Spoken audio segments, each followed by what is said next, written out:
The holographic hull dissolved into static, revealing 2 kilometers of black titanium. A so-called civilian transport engine core vibrated with the bone-rattling frequency of military-grade antimatter. Admiral Korath Vex watched his tactical display fracture as the impossible geometry of the human ship manifested. 12 of his elite interceptors vanished as hundreds of basketball-sized drones deployed from hidden bays along the dreadnought's spine. They twisted through plasma fire with a terrifying, fluid agility. Pencil-thin particle beams lashed out in perfect synchronization. The Dominion fighters turned into expanding clouds of superheated vapor. The humans had not come to negotiate. What I saw on that station changed the galaxy forever. You will want to hear how they broke. 3 days earlier, the scent of recycled air and burnt coffee hung heavy inside Earth Orbital Station Alpha. Ambassador Selene Voss stared at a glowing datapad on her scarred metal desk. The words on the screen were perfectly polite. The Galactic Conclave requested humanity's presence regarding a small matter of colony borders at Kepler 442b. She twisted the silver ring on her left hand counterclockwise. 5 years of navigating extraterrestrial politics had taught her how to read alien subtext perfectly. A polite summons from the Volenti bureaucrats meant an execution was already scheduled. She packed her travel bag slowly. Inside went a chipped ceramic mug, painted with a faded blue crayon drawing of Earth. Her daughter had pressed it into her palms that morning before school. It was a tactile reminder of what required protecting in a universe that only respected force. The UES Reprisal sat quietly in Bay 4. To any orbital sensor sweeping the dock, it registered as a frail silver transport barely 200 meters long. To human eyes, the intricate illusion hid a predator waiting patiently in the dark. Captain Drake Morvan waited at the primary airlock. His slate-gray uniform bore no military insignia, adhering strictly to the required charade. "Welcome aboard, Ambassador," Morvan said. "Gravity is spotty and the air recyclers run loud today." Selene noted the deep, rhythmic vibration humming beneath the deck plates. It was the undeniable rhythm of massive railgun capacitors cycling in standby mode. "I brought the requested files, Captain. Let us hope Counselor Zethar appreciates our promptness." The journey to the neutral diplomatic station took 40 tense hours. During that transit, the crew rehearsed the intricate choreography of looking entirely harmless.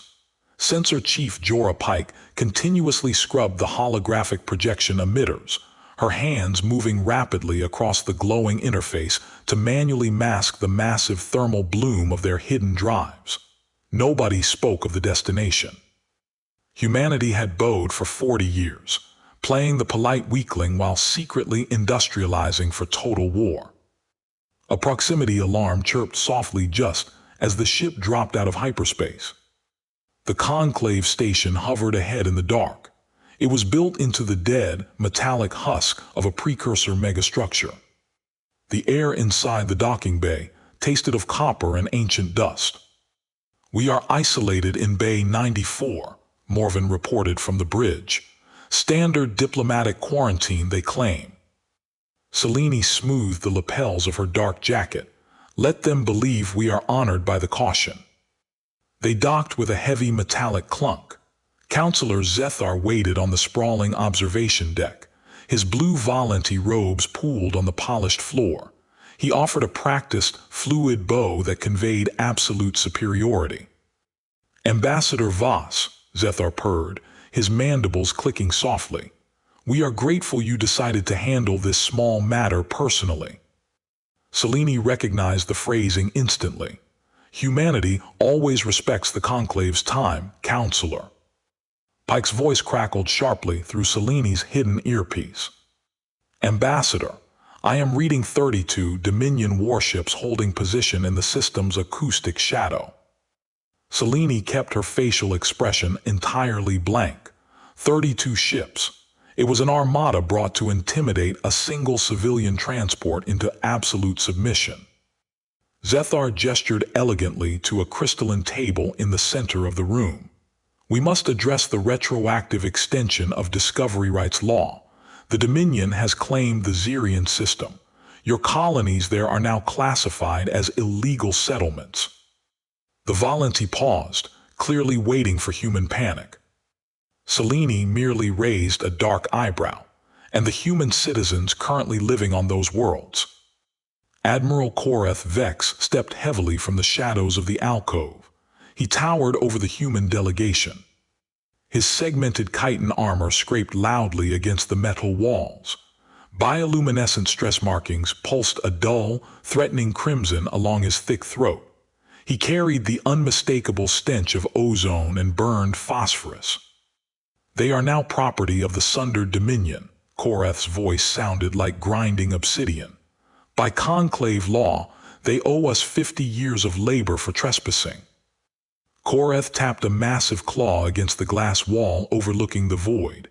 You have 1 hour to sign the surrender, or my fleet will reduce this station and your transport to dust. Selene looked up at the towering alien warlord. He was a creature who measured power strictly by fleet tonnage and slave counts. He could not comprehend asymmetric warfare. He did not understand the psychology of a species fighting for its children. She reached up and calmly wiped a single speck of dust from her datapad screen. She twisted her silver ring 3 times, the silent, prearranged signal. Captain Morven, Selene said softly into her lapel microphone, you may respond to the threat. In the frozen void outside the station, the reprisal shed its false skin. 5 Dominion heavy cruisers immediately broke their asteroid cover. Each massive vessel spanned 800 meters of thick, interlocking armor. Koreth chuckled, a sickening clicking of mandibles. Your tiny transport is dead. A blinding white flash erupted from the suddenly massive human ship. A solid tungsten slug, accelerated to a fraction of light speed, punched clean through the lead Dominion cruiser.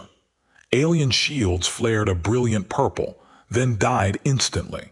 The Dominion vessel simply ceased to exist. It was replaced by a blossoming cloud of molten debris and frozen oxygen. Zethar fell backward over his crystalline chair. Koreth's 4 compound eyes widened in absolute, uncomprehending shock. Target the remaining 4. Morven's voice echoed coldly over the open comm channel.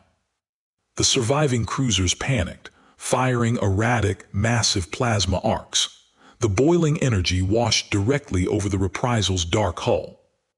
Their weapons are charging our capacitor banks, Morven noted calmly. Return fire. 6 railgun slugs answered in rapid succession. 3 more cruisers evaporated into violently expanding gas. The 4th spun wildly out of control, its entire command deck sheared off by kinetic force. In less than 3 minutes, Koreth's invincible vanguard was deleted from reality. 18 cruisers and 12 destroyers rapidly converged on the lone dreadnought. The mathematics heavily favored the Dominion. Well, they favored the aliens if the humans fought fair. The trap finally closed. The remaining Dominion armada formed a perfect, overlapping killing sphere around the reprisal. This was the exact moment the holographic hull had dropped, the moment Koreth realized his initial fighter screen was already entirely gone. Morven stood perfectly still on his darkened bridge. Execute plan, Cinder. Stealth drones activated deep within the alien formation. These machines were shuttle-sized, completely invisible to standard conclave sensors. They latched onto Dominion reactor housings like silent parasites. 6 heavily armed destroyers went instantly dark, their primary power cores entirely drained. Then the massive dreadnought charged.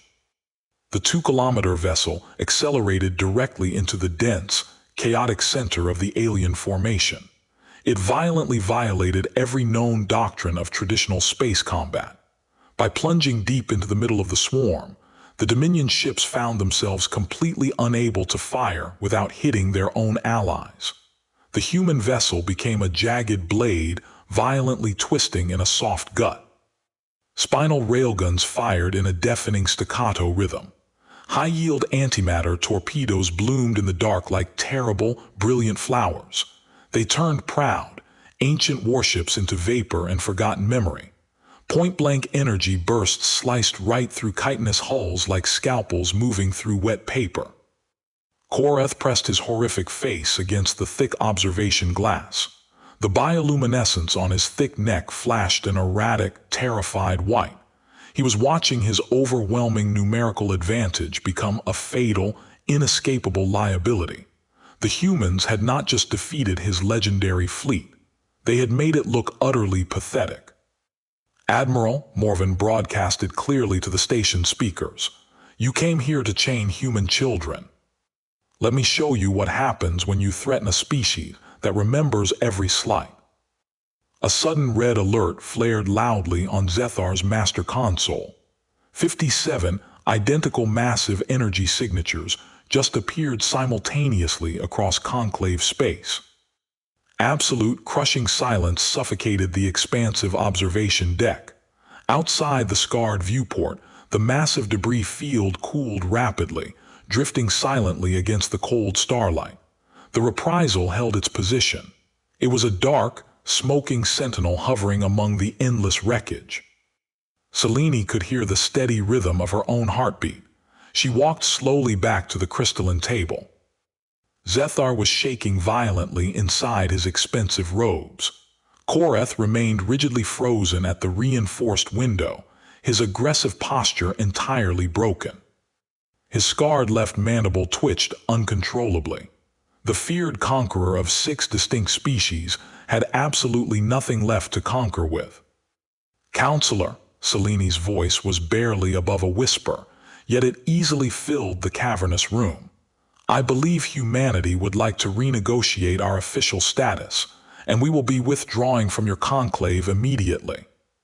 She calmly opened her leather travel bag. She took out the scorched ceramic mug. Placing it gently on the exact center of the polished table, she deliberately turned the chipped handle to face the paralyzed Dominion admiral. It was no longer just a fragile memory of a bombed civilian habitat. It was a heavy promise of disproportionate, endless retribution. Selene turned her back on the alien delegates and walked purposefully toward the main docking ring. Dust settled slowly over the Valenti negotiation documents. The ambient station lights flickered once, casting long, fractured shadows across the polished floor. Beside the shivering diplomat, the blue crayon drawing of Earth faced the empty void.